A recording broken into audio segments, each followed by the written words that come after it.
and welcome to this month's episode of Money Mountaineering with Peter Neuwirth.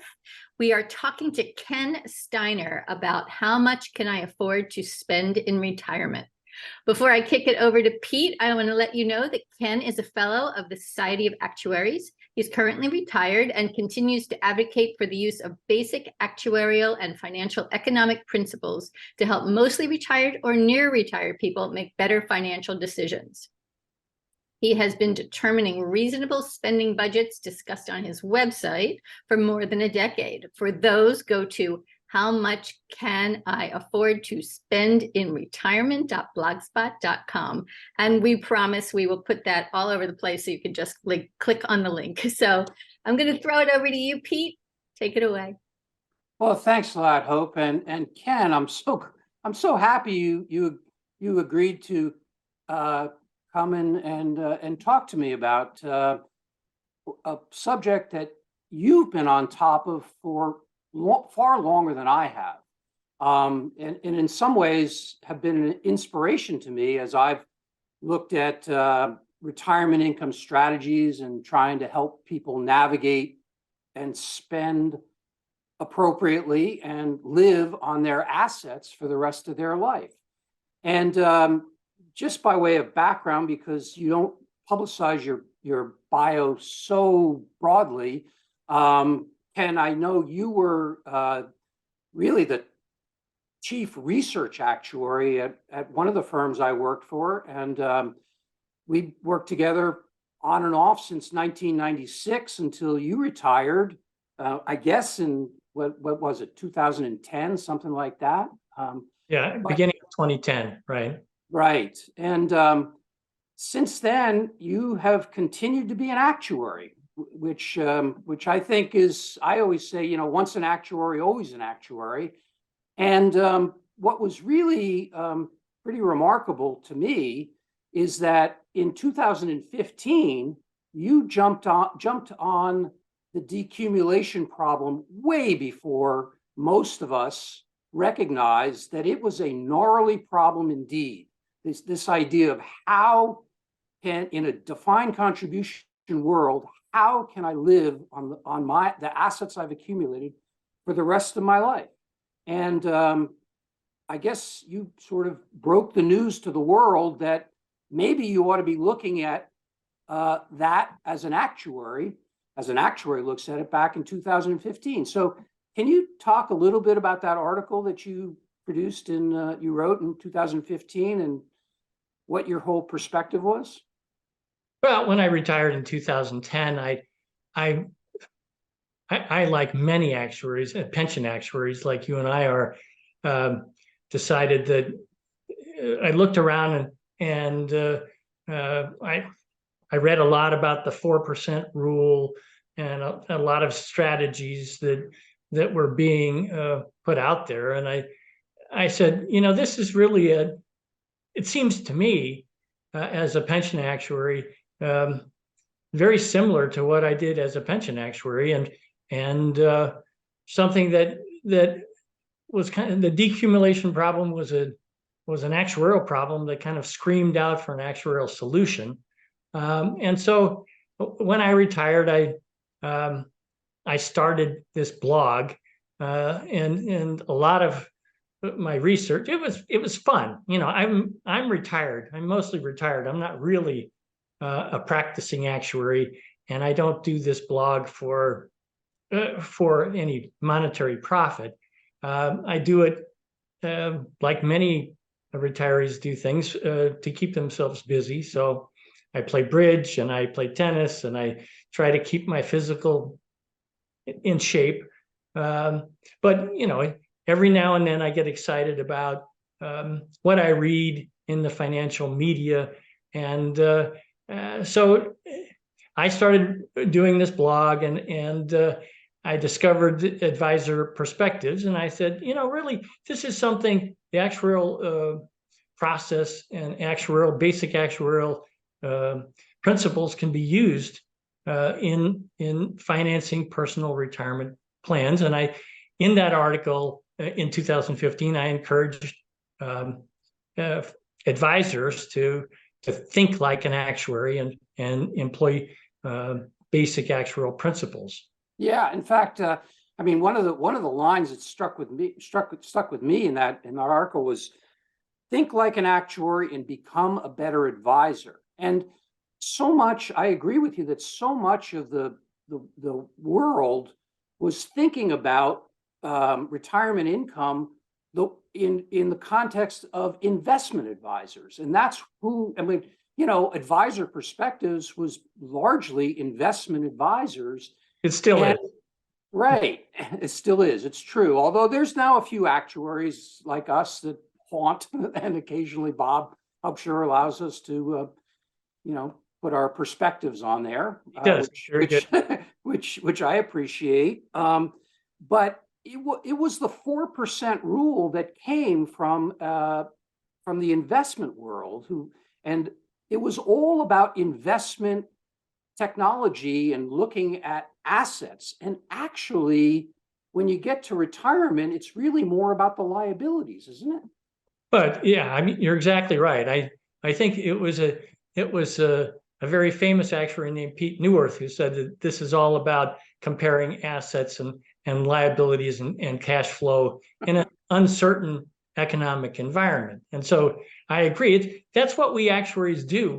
We compare assets and liabilities. And so I've got over 400 posts, but it basically comes down to I encourage people to compare on an annual basis, because I think the process is very important. This annual valuation process that we used as pension actuaries, that Social Security actuaries use almost identically with what I suggest for personal retirement planning, to compare assets and liabilities and see where they're going. Right. And I mean, I recall when we were actuaries valuing pension plans, we used to tell our clients, the only thing I know about this year's valuation is that it's going to be wrong. Yes. That you know, we can project the liabilities, we can project the assets, if you will, and but we know we're going to be wrong. So once you do that valuation, I know what happens we both know what happens in the pension world, but as an individual, when you project your assets and liabilities and see if they match, and what happens when they're not right? You make adjustments. And so, you know, part of what I advocate in my website is to plan on making future changes. And so you're not going to get it right. Your assumptions are going to be wrong, and you hope that they're not horribly wrong. And then every year you do a reevaluation, and you measure what your new assets are against your new liabilities. And you do like what they're talking about for Social Security. They compare annually assets and liabilities, and Social Security is if you look at it in one way, it's about 80% funded. The funded status of Social Security assets versus its liabilities, based on a projection of assumptions, is about 80%. And Congress has, since 1983, not made any adjustments. So now they have to make a big adjustment. So what I advocate for personal financial planning is to make smaller adjustments more frequently. Well, and you know, Social Security, you know, they theoretically could increase the taxes, but they can't really reduce the benefits. But as an individual, I guess you can adjust your spending. So that's one of the levers you have. So maybe you can you talk a little bit about the levers that an individual might have to make adjustments? If your assets aren't matching up with your liabilities, you need to either increase your assets through working more or taking on a roommate,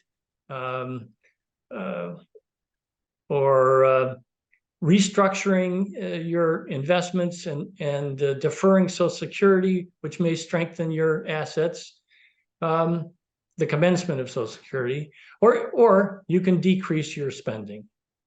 So actually, as an individual, you've got lots and lots of levers, and many levers that people don't often think about. I mean, I can remember when, I guess the last time you and I worked together, we were reviewing Steve Vernon's white paper on how to spend safely in retirement. And I recall at that point, you had mentioned that one of the biggest assets that most retirees have, or maybe it's the third or fourth largest, is the value of their future earnings in part-time. So there's that. You can also hope to win the lottery or get a big inheritance. And so there are ways, if you want to fool the system, you can assume that you're going to win the lottery, or you can assume that you get a big inheritance. And just like any other model, if garbage in, garbage out. So if you make bad assumptions, you can game the system.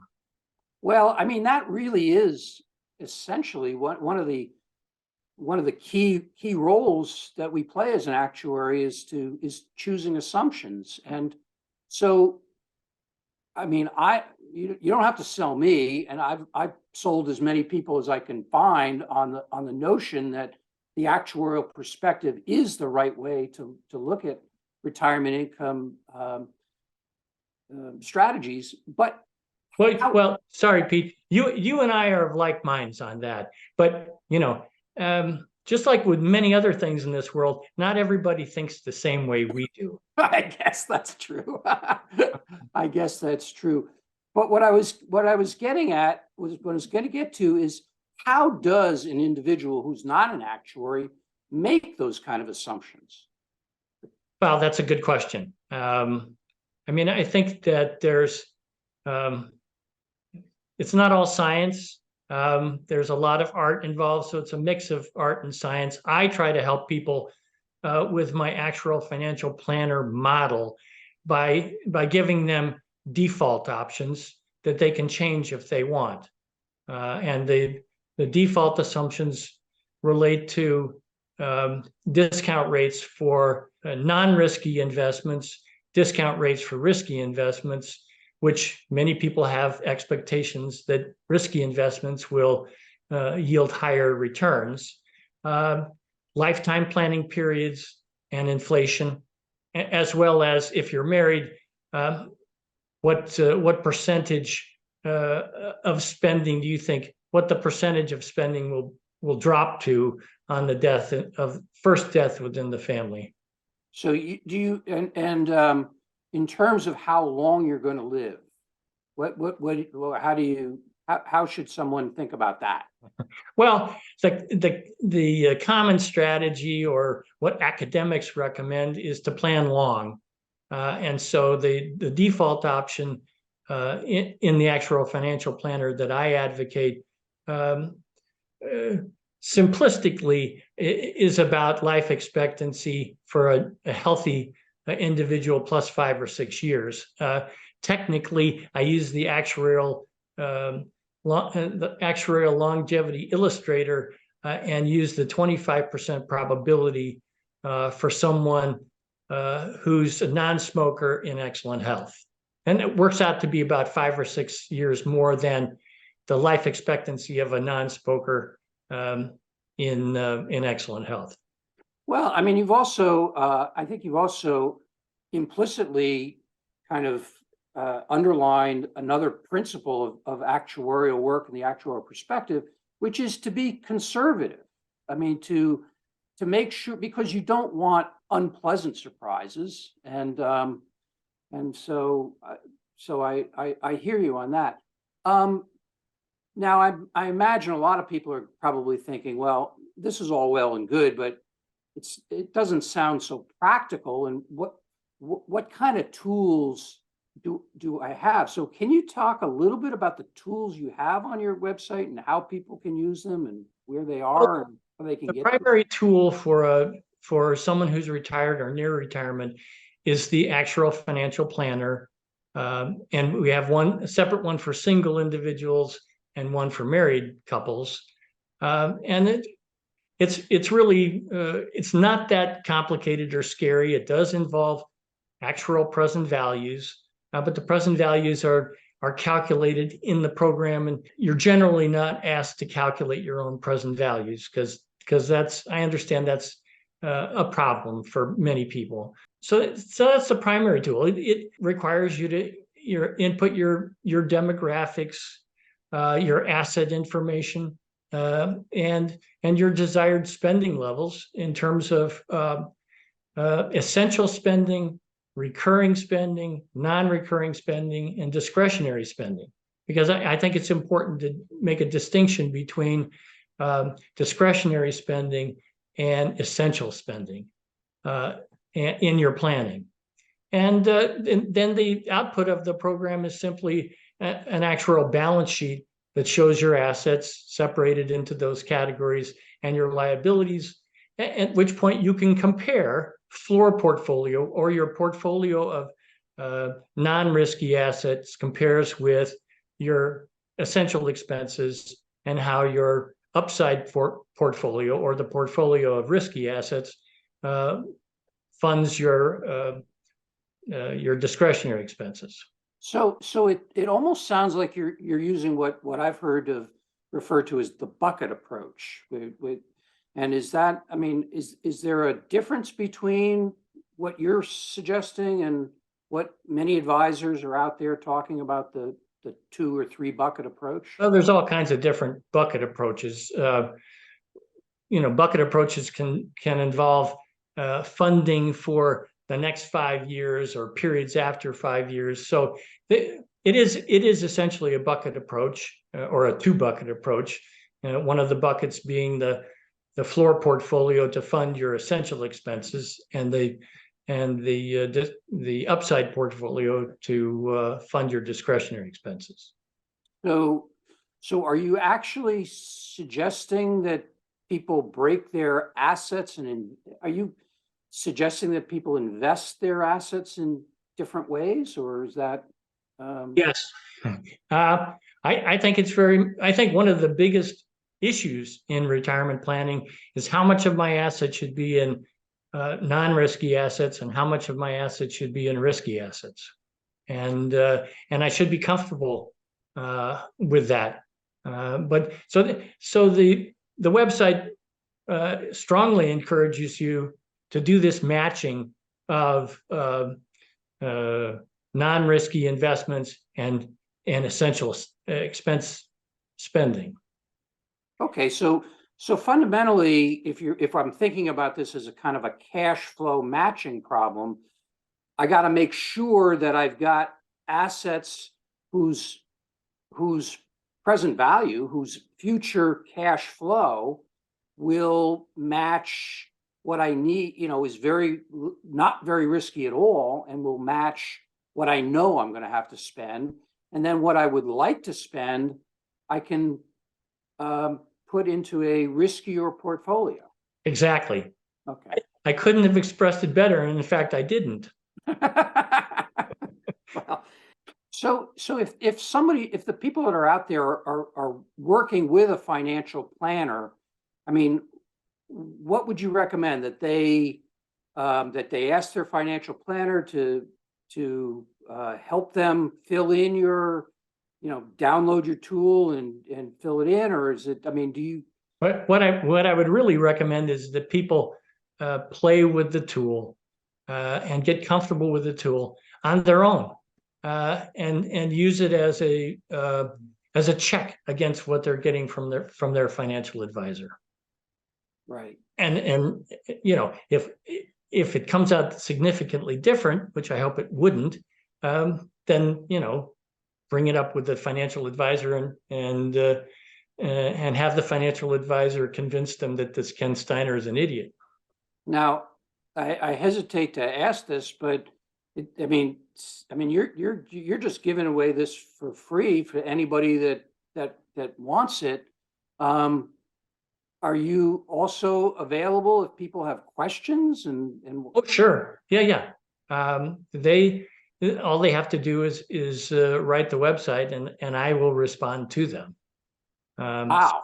Yes, I mean, there are people who say that if you get it for free, it can't be worth much. So, well, I don't know. I think it depends on why it's free. And I think it's free because this is a passion of yours, and right. you know what you're talking about, and you want to enlighten people. And I think that's wonderful, you know. My intent is to try to help people make better financial decisions. Yes. Right.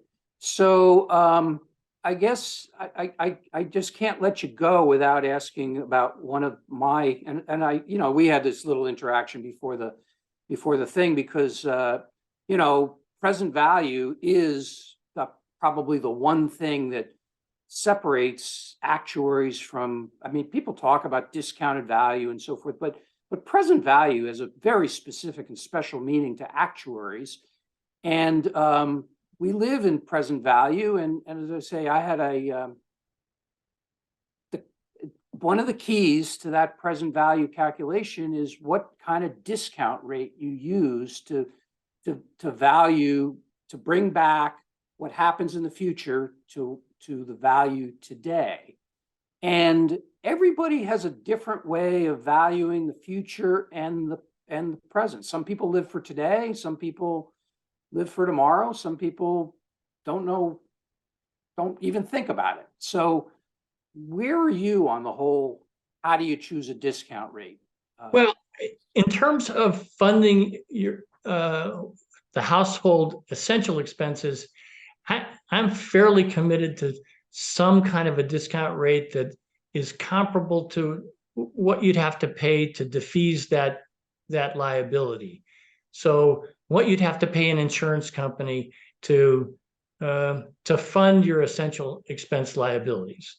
With respect to the discount rate used for funding your discretionary expenses, I'm totally with you. That's a personal issue. I have a default option, and you know, it's based on expectations. But users of the tool should feel very free to change their discount rate based on what they think is the right expectation for returns on risky assets. But then, Pete, they need to be prepared to cut back that discretionary spending if those assumptions don't play out. Right. Well, okay. I mean, I think we're just about out of time, and I wanted to, you know, again, really thank you for what you're doing. And again, it's how much can I afford to spend in retirement.blogspot.com. Right. And it's totally free, and you're available to answer questions. And I mean, I think, you know, this is just a terrific resource, and it's not meant to replace your financial planner or replace the experts who are advising you on, you know, whether to buy Chevron stock or you know, or Tesla. I mean, I don't make investment recommendations. I talk in general terms about how much you might want to be invested in non-risky versus risky assets. But I'm not a financial planner. I'm an actuary, and I'm just advocating these actuarial principles to tackle this decumulation problem. Well, you and me both. And again, Ken, thanks so much for being my guest. And I hope we meet again real soon. Absolutely. We're very close geographically, and I want to encourage you to keep up the good work. I think this is great. All right. Thanks a lot. All right. Thank you. Yep. Thank you, gentlemen. That was really interesting. How much can I afford to spend in retirement? Who knew it was so complicated? And yet we sort of all know it's so complicated. So Ken, we're going to see if we can't put those 7 tips on Pete's website. We'll have a conversation after we finish tonight. So thank you all to our readers, our viewers, and our listeners. This is Money Mountaineering with Peter Neuwirth. I'm Hope Katz-Gibbs, producer of the show on the Incandescent Radio Network and Incandescent TV. And we will see you again next month. Take care.